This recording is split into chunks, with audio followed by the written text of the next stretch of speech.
CFA-IGS, l'alternance de A à Z. Bonjour et bienvenue sur l'alternance de A à Z, la chaîne de podcast du CFA-IGS. Aujourd'hui, je suis accompagnée de Farouja Bouchentouf, qui est directrice d'activité du CFA-IGS, et nous allons parler ensemble de se former en alternance au métier de la banque et de la relation client en banque. Bonjour Farouja. Bonjour Florence. Est-ce que tu peux nous en dire un peu plus déjà sur toi et ce que tu fais ici ? Oui, bien sûr. Donc, je suis, comme tu l'as dit, Farouja Bouchentouf. Donc, je suis co-directrice d'un de nos CFA, donc du groupe IGS, qui est le CFA-IGS, et qui accueille un peu plus de 1200-1300 apprentis chaque année. Et pour ma part, donc, je dirige la partie et la filière commerciale, donc rattachée à notre école de commerce qui s'appelle l'ICD, au sein de laquelle on accueille 540-550 apprentis, en comptant les trois dispositifs, les trois niveaux de formation que l'on a, c'est-à-dire le bachelor, le master 1, master 2. D'accord. Alors, aujourd'hui, donc, on va parler des métiers bancaires. Et pour commencer, quelles sont finalement les qualités, le profil type et les qualités un peu personnelles des candidats pour qu'ils puissent s'épanouir dans ce type de métier ? Ceux qu'on va cibler au sein du CFA-IGS et notamment sur la filière commerciale ICD. Donc, on est bien sur les métiers du retail, ce qu'on appelle communément le réseau d'agences. Et donc là, on va être avant tout sur des métiers commerciaux. Donc, les premières qualités qu'on va aller rechercher dans un candidat et pour qu'il puisse s'épanouir, c'est du relationnel. On ne va pas venir sur ces métiers-là si on n'aime pas s'ouvrir aux gens, si on ne s'intéresse pas foncièrement aux gens et qu'on ne va pas leur venir en aide et avoir de l'échange avec ces personnes-là. Donc, première qualité, ce sont des qualités commerciales, des qualités relationnelles, mais ça va aller bien au-delà parce que des agences bancaires, ça va accueillir, on va dire, un échantillon de la société. Donc, tu as une multitude de profils de clients que tu vas avoir auxquels il va falloir s'adapter. Donc, non seulement en fonction de la zone de chalandise dans laquelle vont se trouver les agences, mais y compris s'adapter à un manager qui est plutôt directif, délégateur ou très paternaliste, avec des collaborateurs qui sont différents. Donc, adaptabilité relationnelle. Ils vont être sans cesse challengés, donc sortir de leur zone de confort. Donc, il faut une certaine agilité. Un secteur bancaire, c'est un secteur qui est réglementé, ce qui induit derrière qu'il y a beaucoup de veille informationnelle à faire. On ne peut pas rester sur un niveau de connaissance acquis. Et des normes à respecter. Et des normes à respecter. Donc, qui dit normes, dit réglementation, dit rigueur. Donc, de la rigueur, la capacité à aller chercher de l'information, d'être intéressé, donc faire de la veille informationnelle. C'est aussi la capacité à collaborer. Ça, c'est très important. Donc, l'esprit d'équipe, encore une fois, même si on va s'adresser souvent à des grands groupes bancaires, à leur échelle, donc nos candidats vont intégrer des agences à taille humaine. Une agence, c'est maximum 10, 15 personnes, mais c'est souvent des petites agences de 5, 6 personnes, au sein de laquelle il faut faire sa place, mais au sein de laquelle, surtout, on peut avoir une certaine polyvalence et faire jouer l'esprit d'équipe. D'accord. Dans la banque, on parle d'argent, donc on parle de chiffres. Est-ce qu'il faut avoir quand même des appétences, une appétence particulière par rapport aux chiffres et peut-être à de l'analyse de données ou de choses comme ça ? Quand on parle de banque, on peut s'imaginer tout de suite une expertise financière. Oui, c'est un métier d'expertise, on en reparlera, donc il y a une certaine technicité dans ces métiers-là. Mais on va toujours, encore une fois, s'appuyer sur ce qu'on appelle des soft skills, donc des compétences vraiment transverses. Et alors, pour revenir à la question des mathématiques, il ne faut pas être complètement fâché avec les chiffres. Ça, c'est clair. Quand tu vas devoir calculer, même si les ordinateurs, les applications font beaucoup de choses, savoir calculer un taux d'endettement, savoir poser une division. Et puis, savoir l'expliquer surtout. Expliquer, tout à fait. C'est exactement ce que j'allais te dire. Il y a aussi une fibre pédagogique qui doit être là, pour prendre le temps de faire un schéma, d'expliquer les choses. Donc, les maths, oui, mais même tout à l'heure, si on en parle dans le programme, on ne fait pas de mathématiques, de statistiques, ce genre de choses. On fait plutôt des mathématiques appliquées, financières, donc qui donnent un sens. Donc, il y a plutôt la nécessité d'avoir un esprit de synthèse, oui, un esprit d'analyse, de la logique.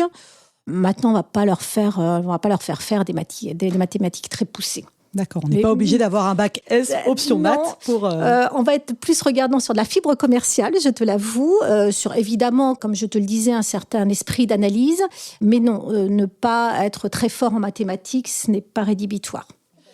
Et du coup, si je viens d'une fac de lettres, je peux, dans l'absolu, candidater si je pense que c'est un secteur d'activité dans lequel je pourrais m'épanouir. Tout à fait. Figure-toi qu'on en a eu. Voilà. Très bien. On a eu des littéraires. C'est pas le public le plus représentatif, mais oui, on en a eu et c'est tout à fait compatible. D'accord. Alors, à quel métier, alors déjà, quel métier ils vont avoir pendant l'alternance et à quel métier vous formez finalement dans ces métiers bancaires, puisque j'imagine qu'il n'y a pas qu'un seul type de métier. Nous avons choisi au sein du CFA de cibler des parcours métiers.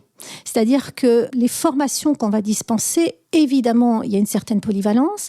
On aura toujours une double vocation lorsqu'on va accueillir les candidats chez nous, qui va être à la fois une diplomation, donc avec un côté académique, et une professionnalisation. Et qui dit professionnalisation, c'est viser et cibler des métiers. Donc nous, on en a décliné 4, en fonction aussi des niveaux de formation. Donc à niveau bachelor, à bac+3, on va aller viser le métier de conseiller sur le marché des particuliers. Donc c'est les conseillers que toi et moi, tu vois, on a affaire dans nos agences respectives et qui vont adresser donc le grand public. Là, on est sur du bac+3. Sur le master, on a 3 parcours métiers essentiellement, même 4 maintenant, parce qu'il y a un petit nouveau là qui est apparu à la rentrée dernière.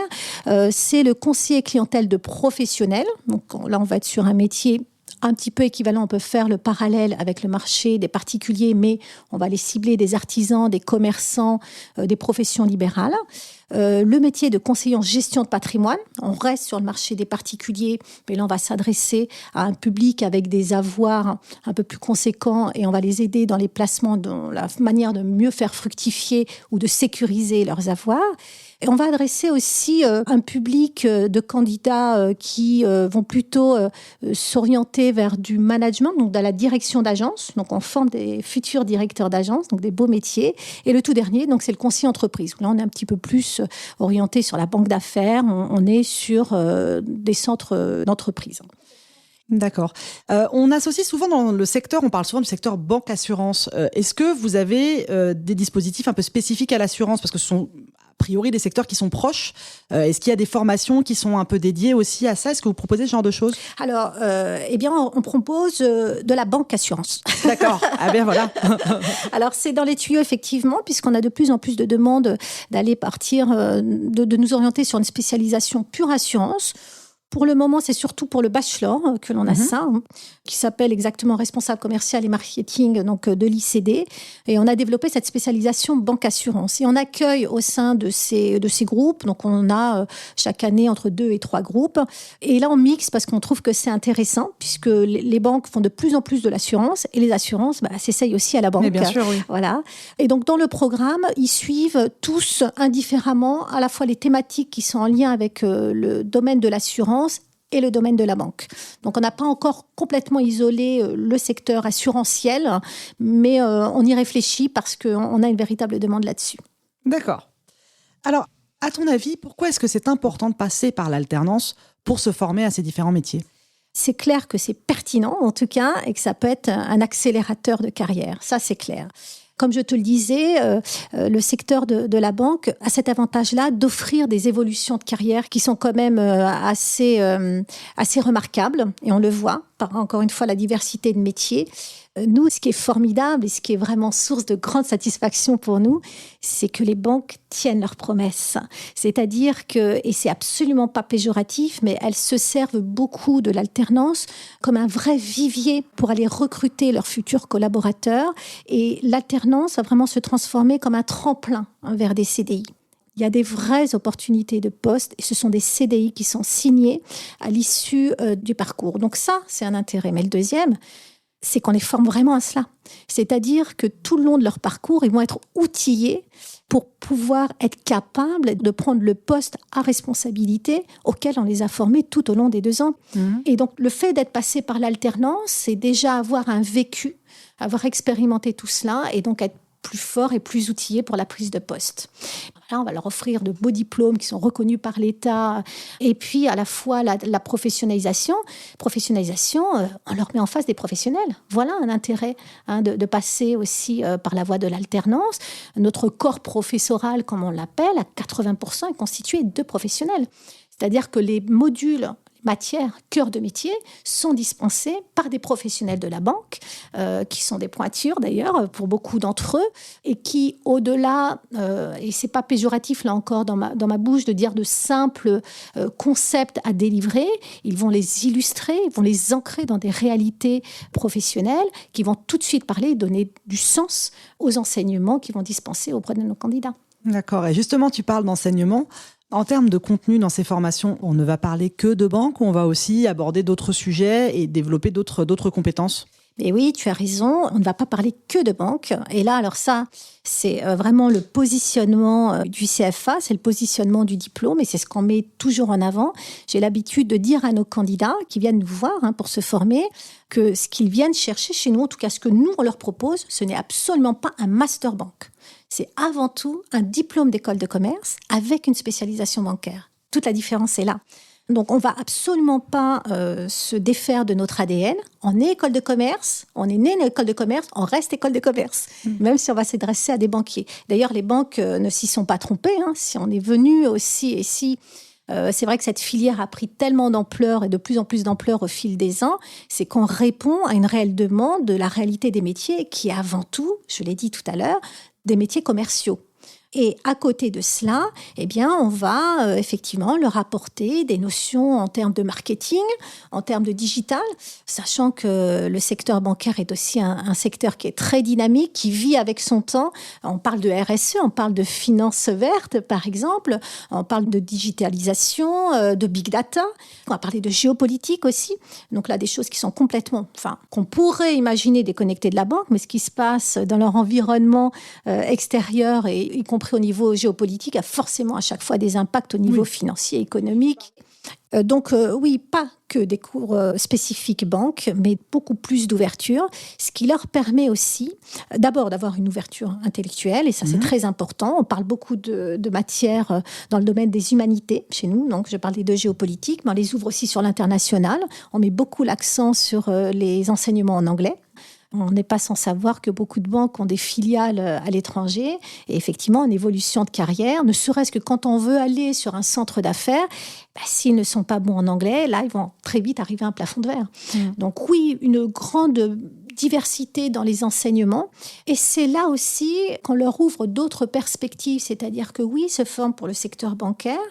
Et encore une fois, en évolution de carrière, ils ne sont pas obligés de rester que dans du retail. Et on voit les parcours de nos anciens diplômés. Après avoir passé quelques années en agence, on en a vu, et plusieurs, partir dans les services centraux, comme on les appelle, dans des services marketing, par exemple, pour réfléchir à l'offre de services, de produits à proposer au sein de la banque. Et puis, si vraiment des personnes ne s'épanouissent pas dans la banque, ils peuvent aussi changer de secteur et faire valoir la légitimité d'un diplôme de commerce. D'accord. Donc, on a compris qu'il y avait une grosse demande de la part des banques. Qu'est-ce qui se passe en termes d'accompagnement ? Voilà, donc je candidate pour intégrer une de ces formations. Qu'est-ce qui se passe après ? Déjà, quelles vont être les étapes de ce recrutement pour intégrer ces formations ? Et puis, en matière derrière de recherche d'entreprise, comment ça se passe ? C'est un des points forts du CFA IGS. Donc là, il faut vraiment le mettre en avant. Un candidat qui vient chez nous, alors le process de candidature est le même. Donc c'est-à-dire qu'il y aura effectivement un dossier de candidature à présenter. On va regarder aussi l'aspect académique, donc avec des bulletins de notes à nous fournir, avec un diplôme prérequis, donc valider un bac+2 si on rentre sur le bachelor, un bac+3 si on vise le grade de master. Une lettre de motivation, bien sûr, on va s'assurer que le projet professionnel correspond bien, que les fameuses qualités dont on parlait tout à l'heure sont bien présentes pour pouvoir l'amener sur ce type de formation-là. On n'hésite pas autrement à réorienter. Le groupe IGS a aussi tout un portefeuille de formation qui fait qu'on peut réorienter sur un autre type de parcours qui correspondrait peut-être plus au profil. Donc, une fois que cela est fait, on a chez nous quelque chose de crucial qui est l'entretien, qui est peut-être encore plus important que la validation d'un simple dossier scolaire. C'est l'entretien qu'on va avoir avec chacun de nos candidats. Donc, Donc, on va être vraiment dans une démarche là individualisée, personnalisée, s'attacher à comprendre le profil du candidat. Et là où, pour nous, c'est absolument pas un souci, c'est quand un candidat vient nous voir et nous dit « je n'ai pas d'entreprise, bienvenue chez nous ».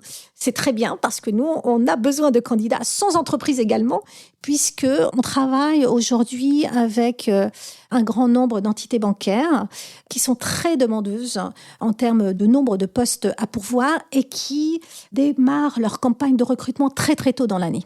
Dès février, nous on est sur les starting blocks, on est déjà sollicité par nos partenaires pour commencer à leur donner les profils des premiers candidats que l'on a recrutés. Donc, en fait, on facilite énormément les choses. C'est-à-dire que lors de l'entretien, on va leur exposer, alors déjà chercher un petit peu quelle est leur culture au niveau bancaire. On va parler, par exemple, de banques mutualistes, banques commerciales, de réseaux, etc. Donc, voir un petit peu s'ils ont eux-mêmes déjà réfléchi à une entité bancaire en particulier vers laquelle ils aimeraient s'orienter. Je t'avoue que la plupart du temps, comme on sait plutôt des métiers et des carrières, ils sont souvent ouverts à plus d'une banque, en disant, bon, moi, peut-être, en priorité, j'aimerais tel ou tel groupe. Pourquoi ? On respecte toujours ce choix-là. Donc, on leur demande de hiérarchiser un peu leur choix. Moi, en numéro 1, j'aimerais telle ou telle banque. Et puis, si je ne suis pas à telle banque, celle-ci me plairait tout aussi bien. Et à partir de là, notre force, c'est d'être très, très proche de nos partenaires bancaires. On connaît parfaitement leur process de recrutement et on s'y adapte. C'est-à-dire qu'à chaque début de nouvelle campagne de recrutement, donc en perspective d'une nouvelle rentrée scolaire, on rencontre chacun de nos partenaires et on met à plat le dispositif de recrutement qu'on va mettre en place. C'est-à-dire que pour certaines banques, on présélectionne les CV, on leur envoie, ils sont contactés, ils ont un entretien, et puis ça passe pas.